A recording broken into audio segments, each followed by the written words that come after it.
Devaneios da Taíde, número 54, e hoje eu vou falar sobre o que é Shunya. Mas hoje eu vou tomar um cafezinho enquanto eu faço o devaneio, então eu já estou com tudo preparado aqui para tomar o meu café e comer um chocolatezinho.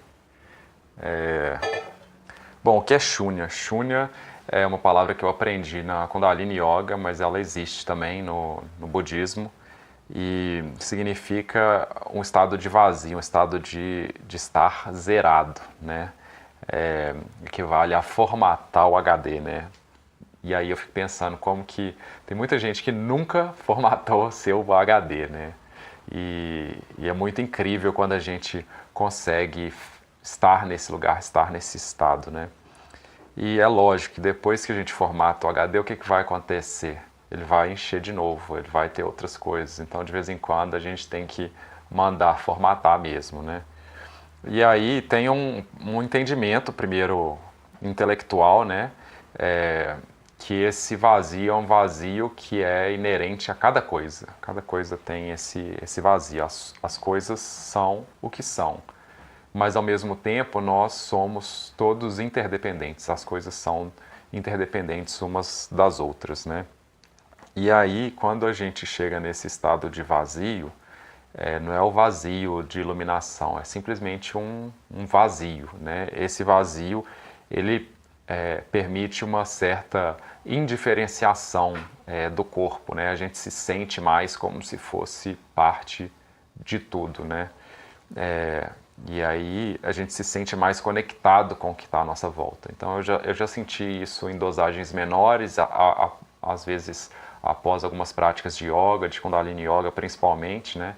É aquela hora que você consegue dar uma cansada no corpo e a mente também, junto com o corpo, acaba descansando, assim, né? E aí a gente sai meio sentindo aquele barato das endorfinas, aquele barato do amor e esse sentimento de conexão, né?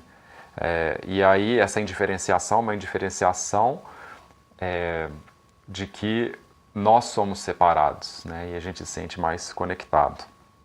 E aí é muito interessante como que a partir dessa indiferenciação a gente pode descobrir coisas novas e a gente pode olhar para a gente com outro olhar, né? De um outro lugar. E aí a gente acaba às vezes descobrindo outras coisas, né? Às vezes um sofrimento que a gente não percebia que a gente tinha, ou uma potencialidade que também não estava clara, né? Então é muito interessante a gente conseguir chegar nesse estado desse vazio, né? E aí situações que eu lembro que foram muito isso para mim. A primeira delas foi o caminho de Santiago de Compostela, né? Que foi uma coisa de cada vez mais ir me esvaziando, estar no momento presente, de fazer a caminhada, de conectar com aquele pouco que eu tinha, né, que era a minha mochila, algumas roupas e a comida, e o que eu ia fazer no dia, né? A gente elimina as preocupações e é tão interessante porque vem um estado também de felicidade, de completude nesse sentido, justamente por você tá só ali, tá fazendo o que você tá fazendo. E aí vai deixando essa bagagem, essa carga para trás, né? Vai esvaziando mesmo. Então essa foi uma das primeiras vezes que eu senti realmente esse vazio. Eu lembro muito de quando eu voltei para Paris. Eu tinha acabado de terminar o caminho e aí fui para Paris e eu sentindo assim como se eu tivesse irradiando uma presença dentro do metrô, né? As pessoas olhando para mim, aquele ser caminhante de mochilão e com cara de aventureiro, e eu sentindo aquela coisa assim, né, de estou pronto para recomeçar a minha vida e fazer outra coisa, né, antes de voltar para o Brasil. O outro momento também que eu tive isso muito forte foi depois da meditação Vipassana, de ter ficado 10 dias em silêncio meditando, e aí essa coisa do silêncio também é muito legal, de conseguir a gente não consegue nunca silenciar a mente, né? Mas só de silenciar a voz, esse barulho, de certa forma, a mente ela fica mais fluida, né? Ela fica como se fosse um rio, né? E nesse rio que no dia a dia é sempre confuso, atribulado com os barulhos, ele fica mais fluido, mais constante, assim. E aí também senti esse vazio, né? Não é um vazio de sentido, é um vazio de casa limpa, né? Eu acho que a palavra seria essa, casa limpa. E a analogia também do formatar o HD, é quando você pega aquele computador limpinho, novinho, e você fala assim, agora eu vou escolher o que eu vou instalar nele, né? É muito bom poder fazer isso.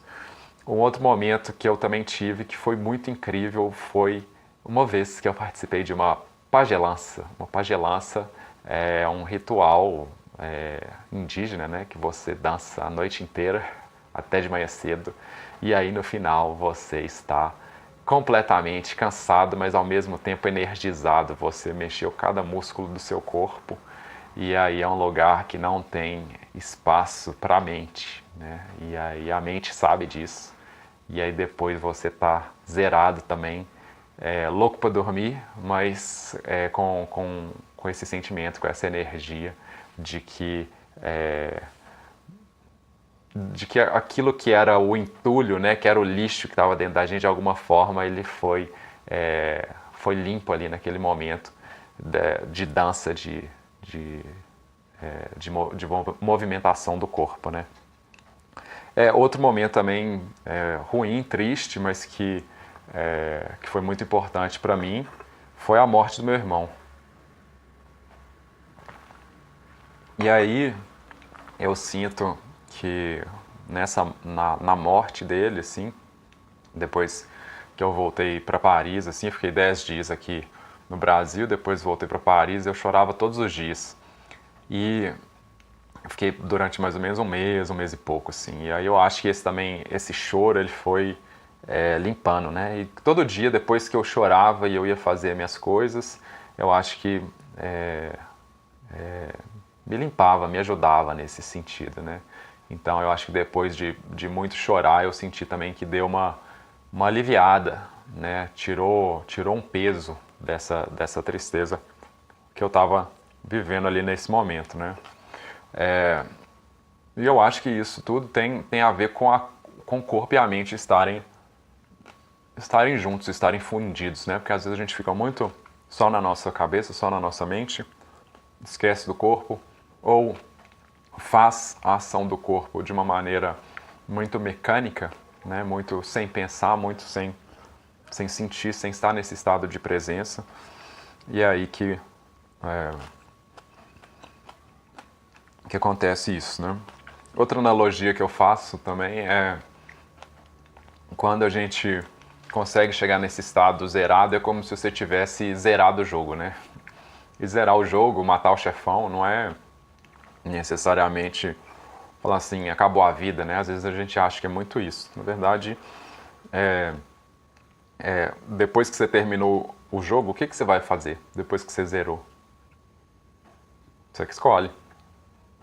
Você vai se dar um tempo de comemorar aquela vitória, de permanecer um pouquinho ali naquele vazio, ou você já vai colocar outro jogo automaticamente, né? É muito isso também.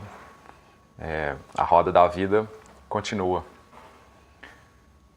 Eu queria fazer esse devaneio em 10 minutos, mas eu sinto que eu já estou me delongando e eu vou dar uma aceleradazinha nesse vídeo, vamos ver se vai funcionar ou não. E para a gente concluir,